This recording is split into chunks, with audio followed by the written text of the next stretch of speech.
You just realized your business needed to hire someone yesterday. How can you find amazing candidates fast? Easy. Just use Indeed. Stop struggling to get your job post seen on other job sites. With Indeed sponsored jobs, your post jumps to the top of the page for your relevant candidates, so you can reach the people you want faster. According to Indeed data, sponsored jobs posted directly on Indeed have 45% more applications than non-sponsored jobs. Don't wait any longer. Speed up your hiring right now with Indeed. And listeners of this show will get a $75 sponsored job credit to get your jobs more visibility at Indeed.com/kidsandfamily. Just go to Indeed.com/kidsandfamily right now and support our show by saying you heard about Indeed on this podcast. Terms and conditions apply. Hiring? Indeed is all you need. Okay, so you wanted to deep dive into Squid Game Season 2, huh? Sounds like it, yeah. Looks like you're not the only one, by the way. I mean, look at all this stuff. Reviews, wiki deep dives, think pieces. What? A lot of buzz. A lot of buzz is right. Okay. Season 2 of Squid Game dropped December 26th, 2024. Quite the Christmas present. Yeah, no kidding. Yeah. People have some strong opinions about this one, I gotta say. Yeah, I can imagine. It's certainly a departure in some ways. All right, well, let's not waste any time. You ready to dive in? Absolutely. Buckle up then, because things are going to get interesting. Sounds good. So first things first, for anyone who maybe hasn't binged Season 1 recently or just needs like a super quick refresher. Yeah, good idea. What was the whole deal with Squid Game anyway? Well, at its core, Yeah. you've got a group of people deeply in debt, desperate, really. Desperate for a way out, right? Exactly. And they're presented with this opportunity to compete in these games, children's games, for a massive cash prize. Right, like life-changing money. Exactly. But the catch is...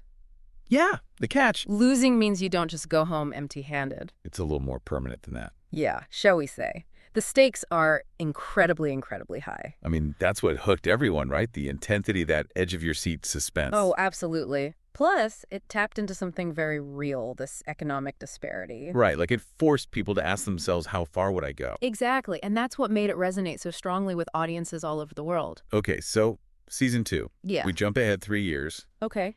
And we find Gyeonhin, our winner. Right. Well, he's not exactly living it up on a yacht somewhere. Wow, not quite. He's back. He is... And he's on a mission. Oh, to do what? To expose the games, the whole twisted system. No, that's an interesting twist. So the winner becomes what, a kind of vigilante? Yeah, almost an anti-hero, right? He's trying to take down the very thing that made him rich. Wow. Talk about moral complexity. Yeah, it really adds this whole other layer to the story. I can see how that would get people talking. And of course, we've got new players too. Right, of course. This time, though, Yeah. the sources are saying the show really delves into their stories, their backgrounds. So we're going to get to know them better. Way more than in Season 1, it seems like. Interesting. Do you think that makes their fates even more impactful? Oh, for sure. You're invested in them, you understand their motivations. Right, their desperation. And it makes the whole thing that much more heartbreaking. It's almost like the show is, I don't know, maturing. Shifting from pure shock value to something. Yeah, more nuanced. Exactly. Like it's exploring the human cost of all this, the ripple effects that go way beyond the games themselves. Which, speaking of, not everyone's thrilled with the direction of Season 2, Oh, really? I mean, some critics are loving it. Decider, for instance. Well, they call it a thrilling return, praising the new characters and all the plot twists. Yeah, I can see that. It's definitely intriguing seeing Gi-hun navigating this world from a new perspective. Plus, all these new players, the dynamics between them. It's definitely a recipe for some edge-of-your-seat moments. Oh, totally. But then you have publications like The Atlantic. They actually feel like the pace is dragging in the early episodes. Why do they say that? They argue that Season 1 was just nonstop action. Those games kept the adrenaline pumping. Yeah, I get that. And without that constant tension, Season 2 feels a little slow, apparently. Interesting. I suppose it depends what you're looking for as a viewer. Exactly. If you're expecting pure, constant action, maybe you'll be disappointed. Right. But if you're more interested in the character development, the broader themes, the exploration of... The consequences. Yeah, exactly. Then maybe you'll find Season 2 even more compelling. It does sound like it's taking a more introspective approach. And then, What? there's this whole voting thing. Oh, right. The players get to decide if the games continue. Can you believe that? Yeah. Wild. Democracy in a death game. It's mind-blowing. Like, what does choice even mean in that situation, right? It's such a brilliant way to highlight the illusion of choice, you know? Yeah. Like that scene where they vote to continue after witnessing a brutal death. Oh, man.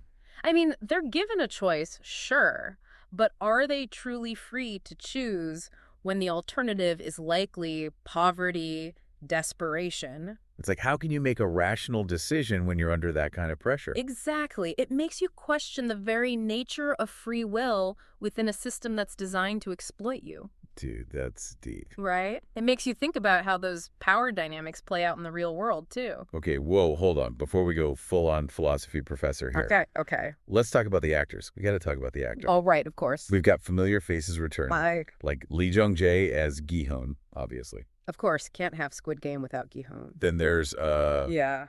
Wee Ha-jun. Oh, right. Yeah. And, of course, how could we forget Lee Byung-hun? The front man. Back as the ever-so-intense front man. Yeah, he is just so good at being menacing. Oh, he's fantastic. But we've also got some incredible new additions to the cast. Oh, yeah. Like who? Well, there's MC1. Oh, wow. Yeah, he's great. Then there's Kang Ha-neul.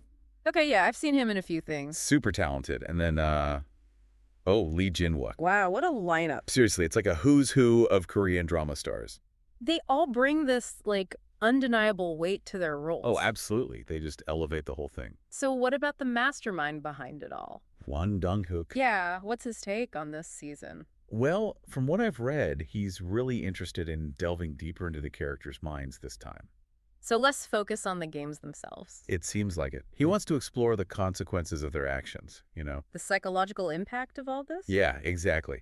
How this whole experience, this warped reality, messes with their heads. It's a natural progression, isn't it?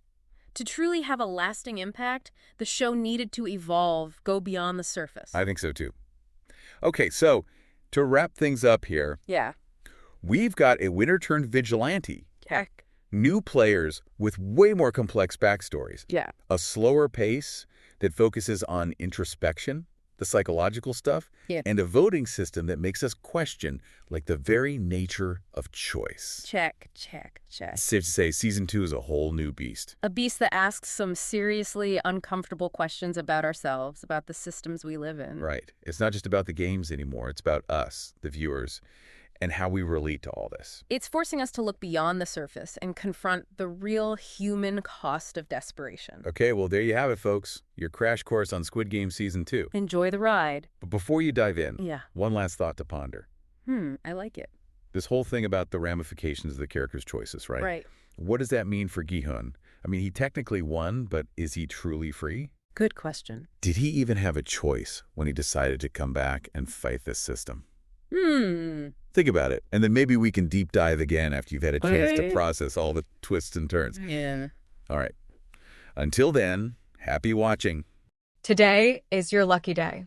Today is the day that our $3 website works for you, paying you directly to your PayPal daily. Imagine $3 ongoing continuous payments to your PayPal account. Imagine falling asleep and waking up to $300 in your PayPal account. How would this make you feel? How could this help you? What bills could you pay?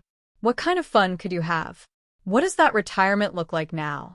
All for a one-time payment of $3. This website is DFY done for you, fully built and completely hosted, and never stops collecting payments for you.